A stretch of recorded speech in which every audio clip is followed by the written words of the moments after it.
Se você não falar exatamente o que eu quero, eu vou te mandar prender. Um rascunho em discussão no gabinete de Marco Rubio, secretário de Estado norte-americano, prevê sanções a outros ministros do Supremo Tribunal Federal, dependendo da reação institucional.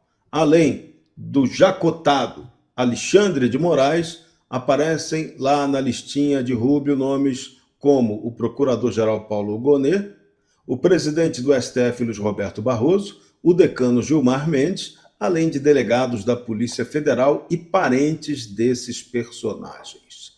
Sanções baseadas na Lei Magnitsky podem bloquear contas e serviços financeiros mundialmente, o que torna essa lei apelidada de pena de morte financeira. A cronologia de inclusão de outros brasileiros vai depender do cálculo político de Washington após a reação às primeiras sanções.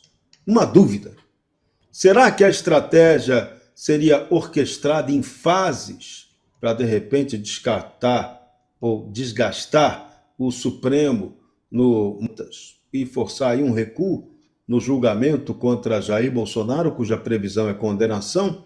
Eu lanço essa dúvida para os meus bradóckers, começando por Fabiana Barroso. Olha, Serrão, eu ainda não consigo enxergar essa possibilidade, porque a gente não viu nem assim um tiquinho, uma fresta, né, de recuo do Supremo ou de autocontenção, até para olhar pelo bem deles mesmos. Eles não enxergaram, eles estão, né, trucando o tempo inteiro. Só que eu não sei se todo mundo conhece o jogo de truco, mas quem tem o Zap é quem vence. Eu só acho que quem está com o Zap é, né, o governo americano. Então, a gente viu, né, bastante.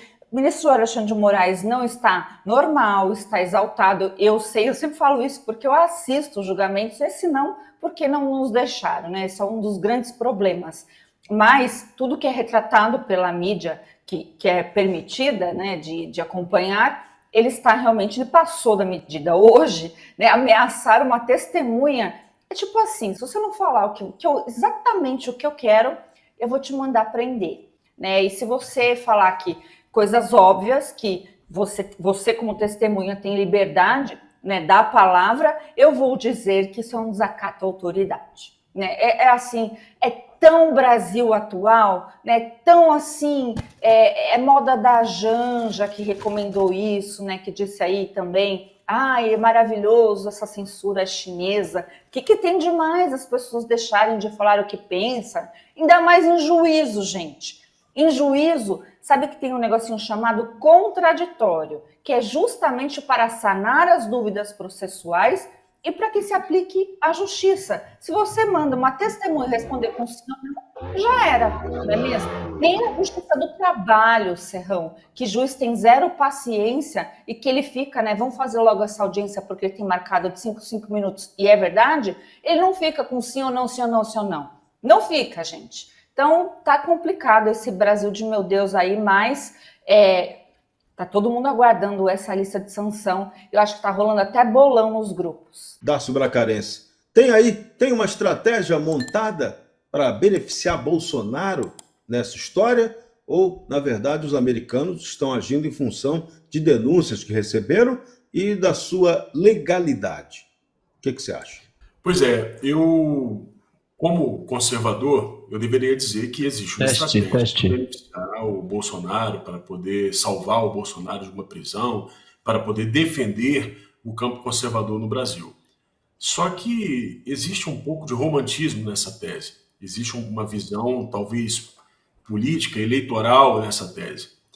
O que a gente tem é uma democracia, a democracia mais antiga das Américas, uma democracia que ela é sólida, pujante e que não aceita o patrocínio ao terrorismo, não aceita que esse terrorismo entre no seu país por qualquer meio, que reconhece em outros países ameaças.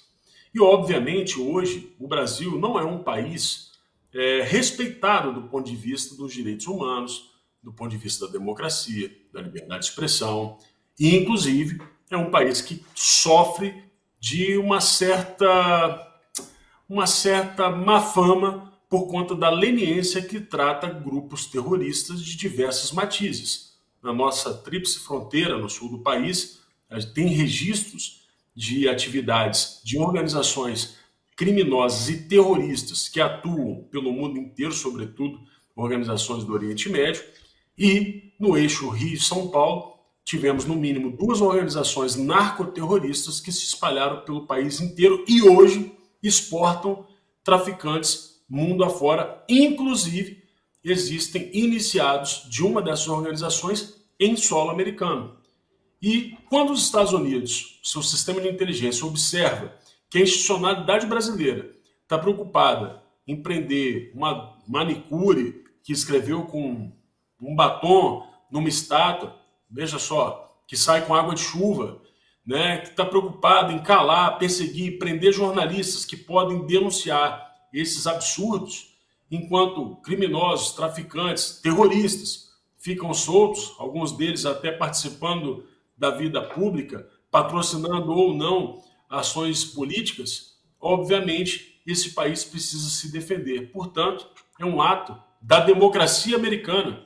E nós aqui não temos direito algum de impedir que os americanos se defendam. Uma lei sancionada por Barack Obama. Portanto, uma lei absolutamente insuspeita, apoiada tanto por democratas quanto por republicanos. É sempre bom lembrar disso. Sendo assim, não é uma lei que vai ser aplicada para ajudar o Bolsonaro. Não. É uma lei que vai ser aplicada para restaurar e garantir a democracia americana. Uma lei de defesa, uma lei que impede que criminosos pisem naquele país. E sim, infelizmente, o Brasil tem criminosos que estão no poder. O delegado da Polícia Federal, Fábio Shor, entrou também na mira de sanções americanas baseadas na Lei Magnitsky por violação de direitos humanos. Essa é a previsão e expectativa. Fontes relataram às autoridades americanas que Shor colaborou para a perseguição política no Brasil como delegado responsável pelas investigações do suposto golpe para a tomada do poder. A Casa Branca aguarda parecer do Departamento do Tesouro sobre impactos econômicos dessas sanções, etapa formal exigida pela lei. O processo está avançado, com análise de provas e depoimentos de testemunhas, com conclusão prevista para o segundo semestre desse ano. A lei Magnitsky já foi aplicada mundialmente contra violadores de direitos humanos, incluindo autoridades da Nicarágua por fraude eleitoral. E agora pode chegar ao campo Tupiniquim. O que você tem de novidade para a gente sobre isso, meu caro Davi Agape? Bom, é importante deixar bem destacado para os nossos ouvintes que todo esse caso, toda essa investigação vem desde daqueles inquéritos ilegais, né, inquéritos fake news, inquéritos das milícias digitais, esses inquéritos que a gente investigou no Instituto do Marco Antônio Costa, o Superman, demonstrando que essa investigação não é para salvar a democracia, nunca foi. Ela é uma investigação, ela é uma sequência de investigações para blindar os ministros da Suprema Corte e outros tribunais superiores de investigações e do escrutínio da sociedade. Então a gente percebe que uma ala da Polícia Federal ela foi cooptada por esses interesses. E ela tem direcionado esses inquéritos contra pessoas, militantes, políticos e qualquer pessoa que se reconheça no espectro à direita, no espectro político à direita. O delegado Fábio Shor, ele é um dos principais personagens desses inquéritos. Ele comanda e ele direciona essas investigações. O bloqueio do X, nós vimos no ano passado, após as nossas revelações do Twitter Files, em grande parte ocorreu por conta das críticas que eram feitas ao delegado Shor. Exemplo, nós temos aquela investigação, aquele fato, né, que ele narra, que ele foi ameaçado, que ele recebeu ameaça o caso do macaquinho, né? Então colocaram um macaquinho de pelúcia no carro dele e ele disse que aquilo era uma ameaça de morte e, portanto, que precisavam ser censuradas pessoas, diversas pessoas que ele acusava de ameaçá-lo. E ele não diz quem foi, até hoje ninguém sabe quem fez. e colocou aquele macaquinho, qual o motivo ou o que tinha por trás desse caso. O fato é que, por conta disso, o X, né, o antigo Twitter, ficou bloqueado por cerca de um mês. O ministro Alexandre de Moraes exigia que o X enviasse dado daquelas pessoas que criticavam o trabalho do Shor. Você vê também o próprio deputado federal Marcel Van Hatten, que foi incluído nesses inquéritos, nessas investigações, também por criticar o trabalho do Shor no plenário da Câmara. Então, Marreta. A Marreta vai cantar realmente dessa lei Magnitsky? Você está certo disso? Olha, todo mundo sabe que a marreta é de plástico, né? Eu espero que a lei realmente consiga, essa lei americana consiga ter efeito, né? Tomara, é o que nós torcemos. Por quê?